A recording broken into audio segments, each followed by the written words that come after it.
आहियां अदनान शेख। मां हिन वक़्तु सक्कर जे 5 नंबर कॉलोनी में हिकु दफ़ो ॿीहर मौजूदु आहियां। हितां जेको हिकिड़ो हसीब नाले जो शख़्स, जेको छोकिरो हुयो, नंढड़ो ॿारु हुयो, उहो गुम थी वियो हुयो 4 ॾींहं क़बल।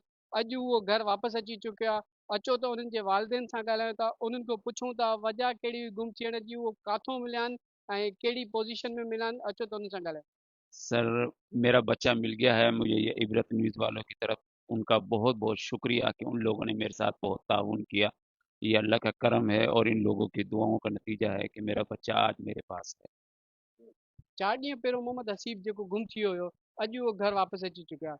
उन्हनि जे वालिदेन जो इहो ई चवणु आहे त असां इबरत न्यूज़ जो शुक्रिया अदा था कयूं। इबरत न्यूज़ असां सां वॾो ताउन कयो। कैमरा टीम सां गॾु अदनान शेख, इबरत न्यूज़।